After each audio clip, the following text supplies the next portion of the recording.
During the last bull run, Cardano hit an all-time high of just about $3 with little to no infrastructure and smart contracts deployed.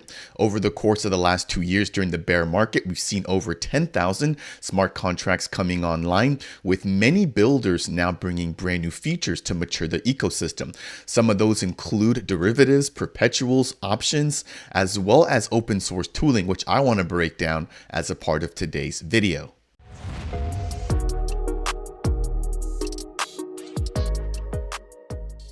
What is going on, Ada Nation? Welcome to Dapp Central. I'm your host here for Reed. In today's video, I want to take a brief minute as the submission proposal process for Project Catalyst funding round number 11 is coming to a close, to highlight some of the upcoming proposals that have stood out to myself that I think you guys should definitely be aware of in preparation of community voting in the next couple of weeks.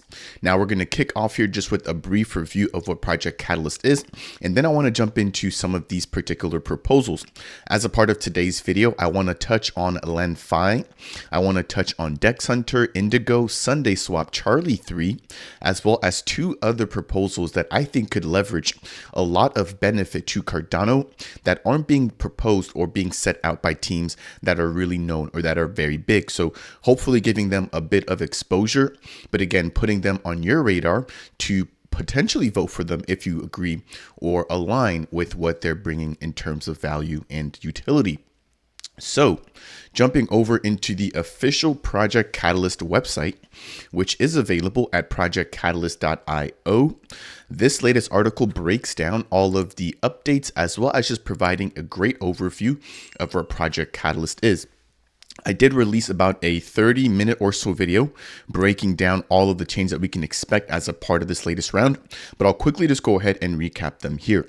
So Project Catalyst is a way for projects building on Cardano to receive funding from the Cardano treasury. And as a part of Project Catalyst is going to be the proposal or the proposees, I should say, that are putting out their proposals. There's going to be proposal assessors reviewing those proposals, and then the community can actually get to vote at the end of the process once the proposals have been reviewed and edited.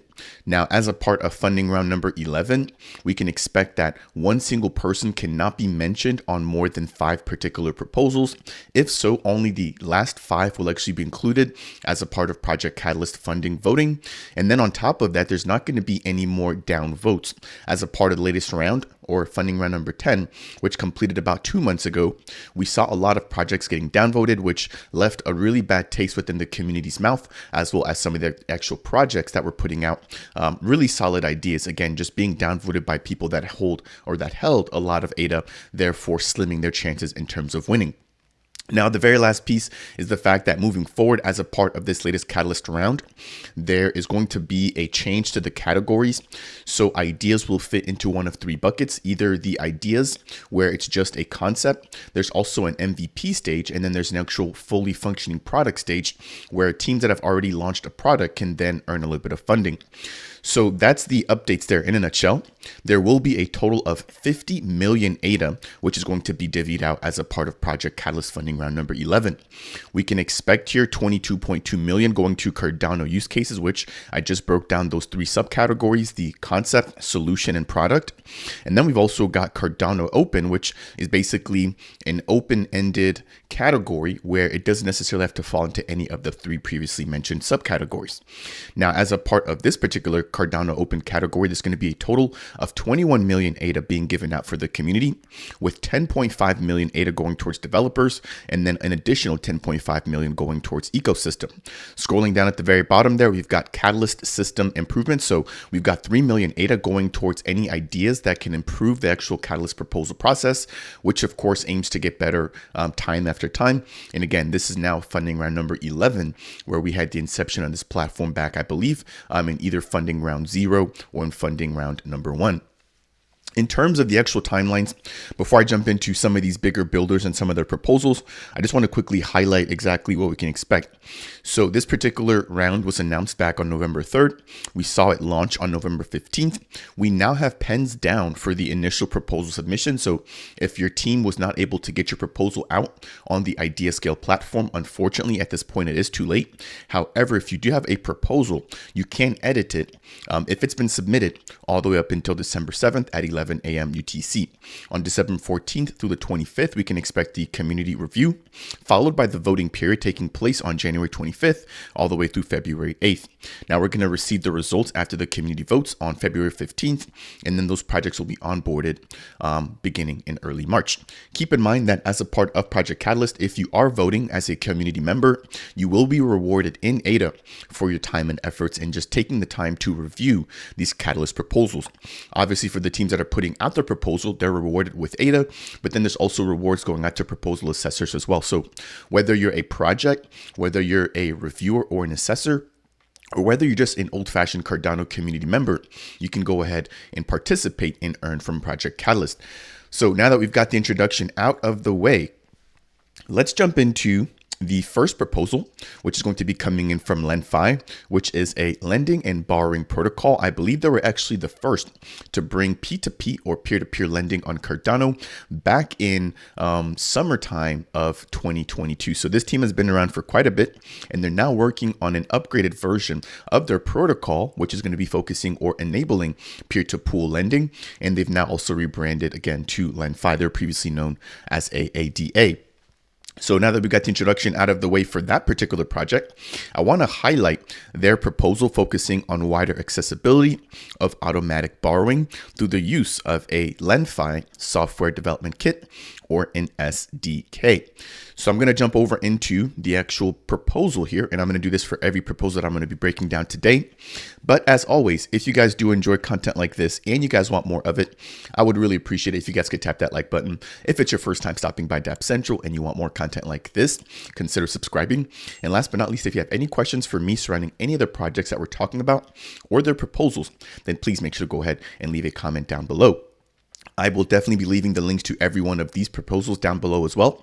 If you guys want to take the extra time to go ahead and read the entire breakdown, including milestones, the team, their background, experience, etc., as a part of today's video. Jumping back in, we've got their SDK here. And as you guys can see, let me scroll down just a little bit. They're going to be requesting a total of 125,000 ADA. Now, for this particular proposal, and all of the other proposals I'm going to be jumping into as a part of today's video, what I'm going to be doing is utilizing a 40-cent ADA in order to convert their value over into dollars. So if they're requesting 125K ADA, that currently sits at about $50,000 US. Now, as I mentioned before, this is going to allow for interactions with the protocol without a centralized user interface. So if you think about a bunch of protocols, especially right now on Cardano, the only way that we're able to interact with them is through utilizing a web browser, for example, a platform like Chrome, Firefox, either Edge, or Internet Explorer. So utilizing those platforms is obviously easy. You have buttons, you've got the ability to drag and drop stuff, and it's very simple. The drawback to that is that for anybody who maybe doesn't have a web interface, or in the event that for some reason all of the web browsers are not available, there is little to no way to interact with these protocols. So what this team is aiming to do is to develop a Lenfi SDK to enable direct protocol interactions for users with basic programming skills, ensuring decentralization and greater accessibility.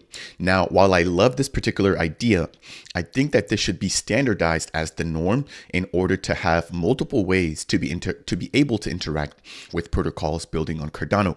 Of course, the main method would be to utilize some sort of web browser, like I mentioned, Chrome, Firefox, etc. But then for anybody who maybe is a little bit more technical or just doesn't have access to that, some way to standardize the operation or accessibility of protocols building on Cardano through an SDK or through some sort of programming interface. So that's going to be it here for the very first piece. If I scroll down, I want to highlight one piece of the solution here, which reads, we identify a critical issue in the current operation of decentralized finance or DeFi platforms, particularly Lenfi. The reliance on a centralized user interface or UI for conducting on-chain transactions not only poses a risk of centralization, but also limits accessibility and innovation. This goes against the core principles of DeFi and blockchain technology, which we aim to democratize which aims, to democratize finance. Again, I'm completely on board with their mission here. I think the only thing that I would like to add would just be to somehow standardize this framework to allow it for it to be utilized by other teams as well. So I believe this will be open source. That's actually one of the biggest things that I personally look for when it comes to Project Catalyst proposals. And again, I'll leave the link to this particular one down below in the video description. The next one I'm very excited about. This is going to be coming out from the DexHunter team. So they're bringing a DEX aggregator, or they've already brought, I should say, a DEX aggregator to Cardano, which scans across all of the DEXs as it stands right now, which include ViFi, Wing Riders, Sundaeswap, MinSwap, etc., in order to be able to provide you with, in the Cardano community, with the best price when it comes to swaps, especially some of the larger swaps that have a big price impact or that take a lot of liquidity from one specific DEX or one specific protocol. So this is utilizing to simplify the trading experience. But what they're looking to do here is launch a perpetuals based protocol. Now it does state here that this is going to be outside of their initial roadmap and that it's going to be a huge undertaking, hence the utilization of Project Catalyst. Now, if you're not familiar with what perpetuals are or what perpetual contracts are or derivatives are, I'll just kind of try to summarize this, and maybe in a separate video, I can jump into some more of the nuance or details. So traditionally, what we have within the space right now, when you take a look at, for example, making a swap on a DEX like MinSwap, is going to be what is called as spot trading. This basically means that you're trading directly against whatever asset, and you're actually putting up your ADA in order to swap that for some sort of other token. So for example, let's say I want to swap my ADA or my Cardano for the Cornucopias token. I can again utilize a platform like MinSwap in order to make a spot trade. Once I'm done with that trade, I'm going to have the actual Cornucopias token within my wallet. Now, there's also what we now have coming online, which is what is going to be options protocols. Now, options gives you the right to either buy or sell a particular asset or token at a future date. So this is not perpetuals, but we're going to get there in just a minute. So the difference between the options and the traditional swaps or spot trading is that options will actually be functioning without you having to necessarily hold the actual underlying token. Now, once the date or the expiration date associated with the contract has been met, again, depending on the price of the asset, you'll have the right to either buy or sell that particular asset that you bid on couple of months back or at whatever time that you initiated the actual options contract. If you're going long on a particular asset, for example, let's say I believe that the Cornucopias game token is going to be at a particular price 6 months from today, that will be a call option. If I believe that the Cornucopias token's price will actually be lower than what it is currently today, that would be a put option, basically stating that I'm betting on the price going down. Once the actual price target is met, any price action in positive favor of your position, whether you're long or short, will result in additional gains. Now, if you don't want to resell your contract for a premium as the expiration date gets closer, what you can actually do is actually exercise the options in order to purchase the tokens that you had bet on a couple of months back. So I will admit this is not a simple concept to grasp, especially if you've only been doing spot trading or spot swaps. But it does allow for greater flexibility, and it's also a tool that we have within the traditional markets. So that is spot trading as well as options contracts.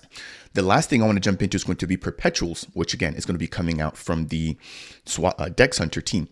So the biggest difference between the options and perpetuals is that with perpetuals, just like their name states, the contract can stay in perpetuity, basically meaning that there is no end date for the actual contract. So I can say, hey, I believe that the price of the Cornucopias token will be at X price in this amount of time.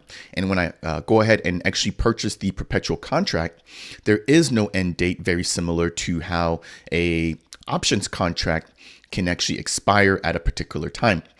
So the catch here, though, is because you're not paying for a particular date, every day that you hold the perpetual contract, you will be charged a fee. So if you want to hold the perpetual contract until the asset that you bet on increases in price, you can do that, but you're going to be paying a premium for just holding the actual perpetual contract. So again, it isn't a simple concept. Hopefully that gives you guys a better idea as to how perpetuals, options, and just regular spot trading works, especially within the blockchain and crypto space. But let's now jump back over into what the DexHunter team is bringing along. So if I jump over into the actual proposal here on Idea Scale, they're going to be requesting 750,000 ADA. To be fully transparent here, this is the most expensive proposal that I'm going to be reviewing as a part of today's video, and that translates over to just about $300,000 US.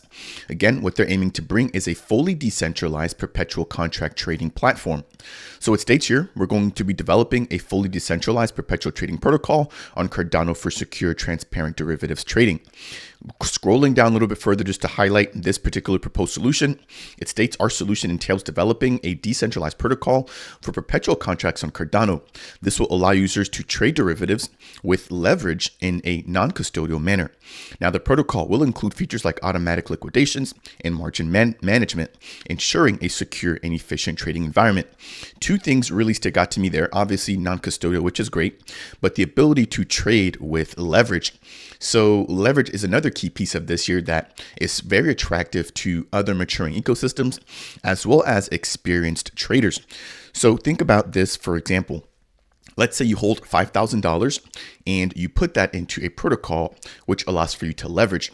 Now, what this basically does is allow for you to borrow more than you've put in, which allows for you to significantly increase your gains if you were to have price move in the right direction. However, this produces a lot more risk if the price is to move against you. So for example, a platform that would offer 2x leverage, if you put in $5,000 US, you could actually trade as if you held $10,000 US. Again, that would allow for you to gain much faster profit, but also allows for you to lose much faster as well if the price goes against you. So these are not tools that you want to utilize if you're not familiar with trading. With something like spot trading or spot swaps, there's no risk of ever getting liquidated because you're only investing with the actual money that you own. Whereas with leverage, the protocol is allowing for you to borrow money, but in the event that you do not meet some certain thresholds, your position can be liquidated. So let's say that the value of your assets drops below a certain margin or certain threshold. Because the protocol doesn't want to lose their $5,000 that they borrowed out to you, they're going to close out your position. The protocol will get back its $5,000 and you'll just have the remaining funds, which may be, for example, $500 to $1,000. So that's a really cool piece there to also see with the proposal, coming in from the DexHunter team. Let me know what you guys think down below. Are you guys a fan of leverage? I know it's definitely dangerous. It's never something that I would promote here on my channel, but it does, again, fit the needs and it caters to more advanced traders that have been in this space, especially within traditional finance. So that will do it there for some of the updates surrounding perpetuals and what the DexHunter team is aiming to bring. The next one I want to jump into is going to be surrounding the Indigo protocol.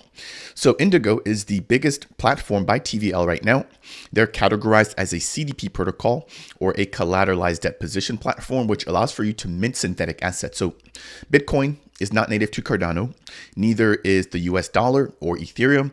However, you can get exposure to these assets by utilizing a platform like Indigo.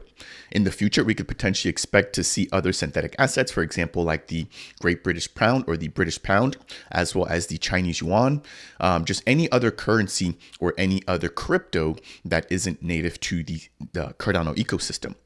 So what they're aiming to do is they're proposing a DEX API called Indigo Iris.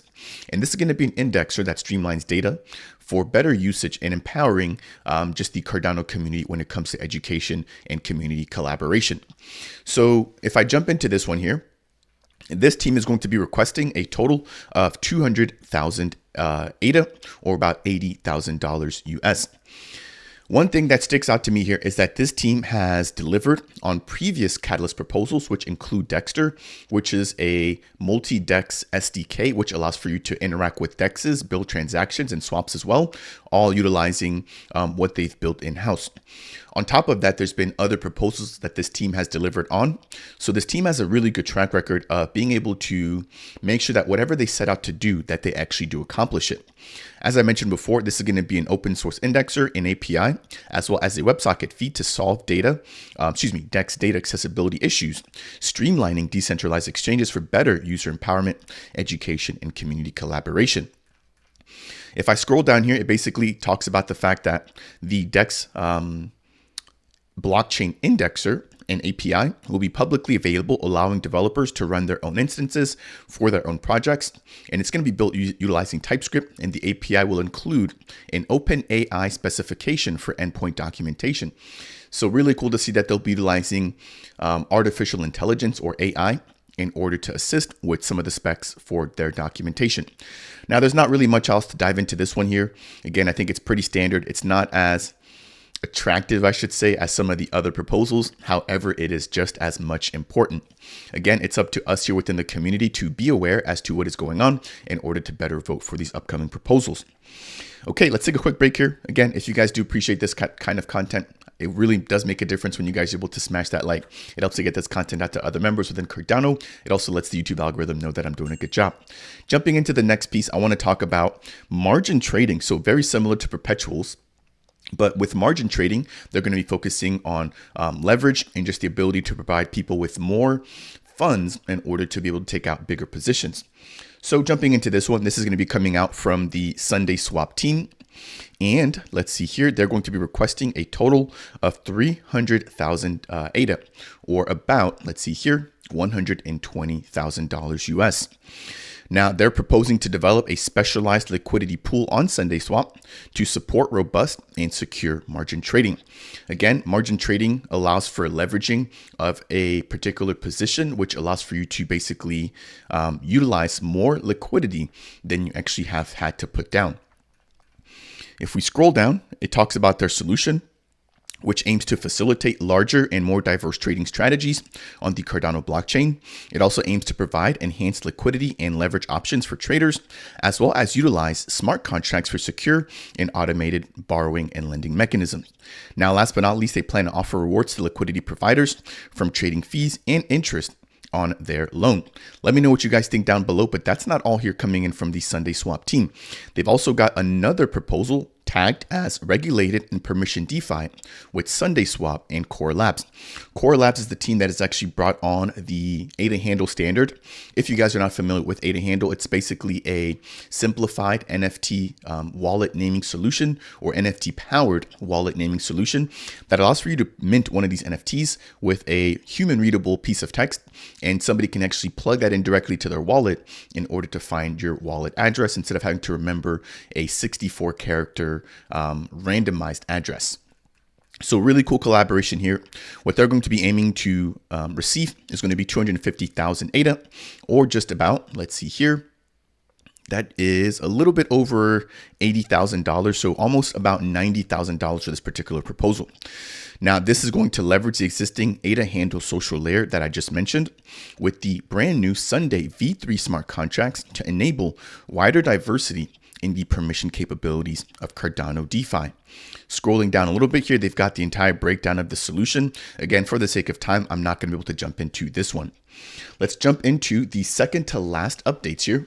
So we've got 3 more proposals that I want to just quickly go ahead and share. And I definitely think that the last 2 are going to be really awesome and provide a lot of value to the community. Now, before we jump into those, let's talk about Charlie 3 or C3. They're going to be an Oracle platform. Basically, what their job is to do is to take information that's off chain. For example, weather data, for example, a score to a football game, a basketball game, or a bet that's made offline, and to bring that information on chain and verified on the Cardano blockchain and just propagate that for any other protocols to go ahead and utilize. What they're aiming to do now, or what they're proposing to do, is to provide an open source multi-tool or multi-DEX SDK, and this is going to be relying on Python.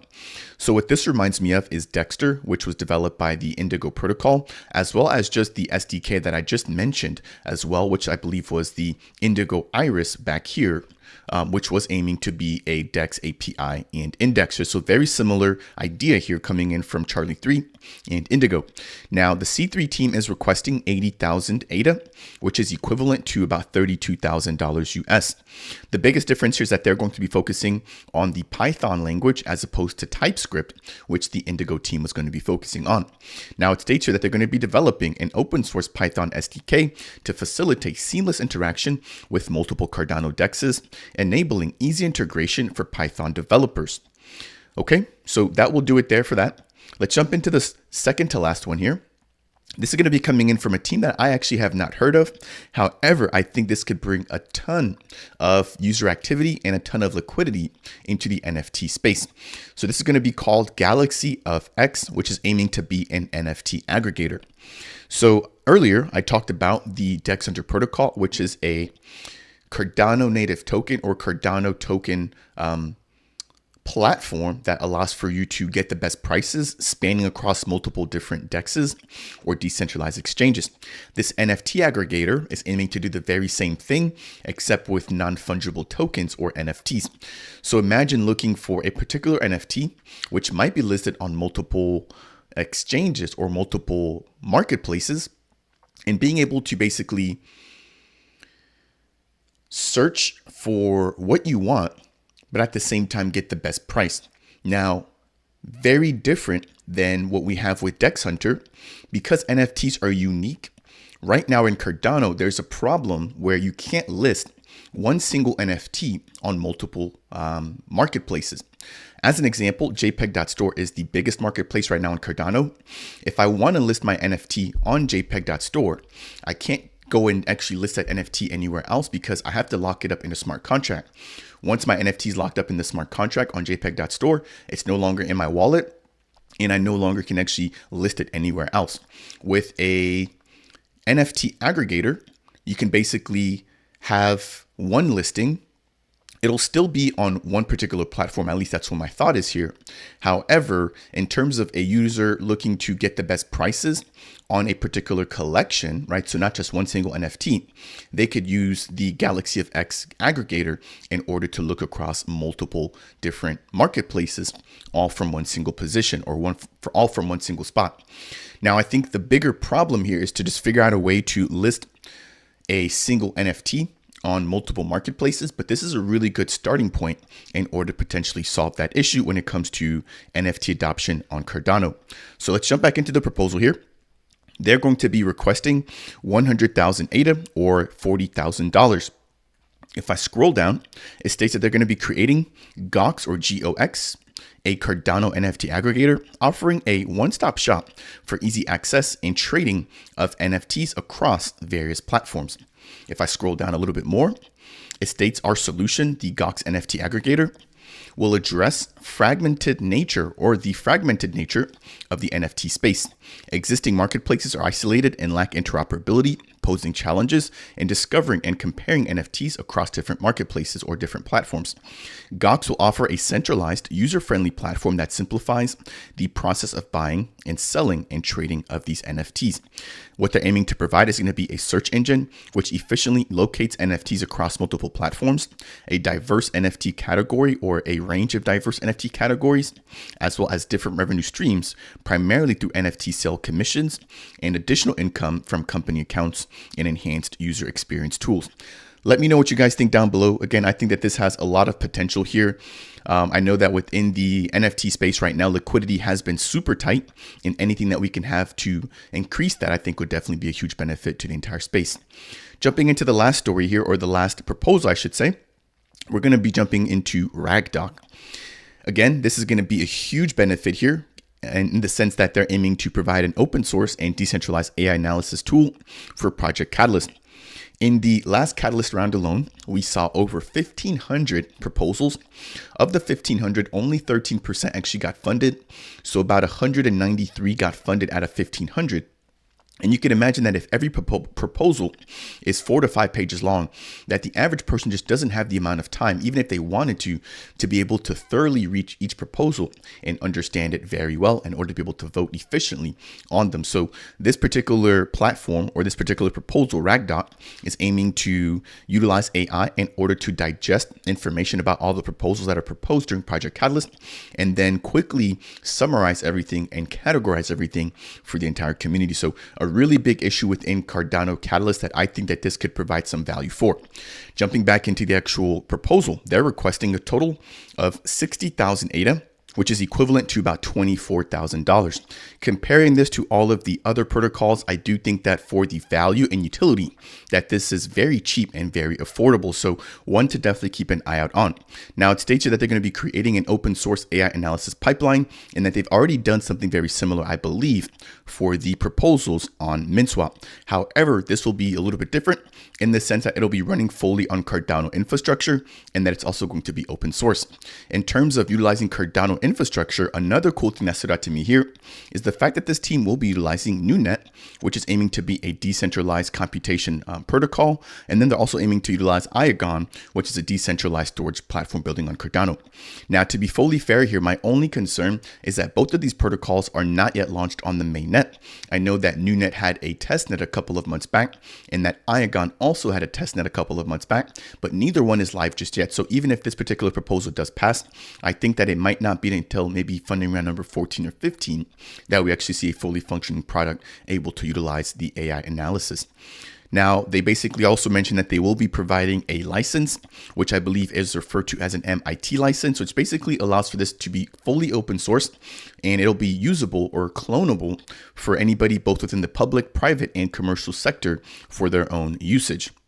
So let me know what you guys think down below. I will go ahead and leave the link to this one as well, just for you guys to review it on your own. I wanted to just take a couple of minutes here to highlight some of the biggest builders and potential innovations coming over into Cardano. This space is continuing to mature. Not only are we seeing brand new features, for example, like leverage, margin trading, and perpetuals coming onto Cardano, we're also seeing Project Catalyst itself begin to become more mature as it grows and evolves as well. As always, if you guys found any portion of today's video to be helpful, I would really thank you if you could tap that like button. Not only does it help to get this content out to other members within Cardano, it also helps to let the YouTube algorithm know that I'm doing a great job. If you have any questions, you just want more content like this, go ahead and make sure to leave a comment down below. If you're new to the channel, consider subscribing. And as always, I will see you guys in the next video.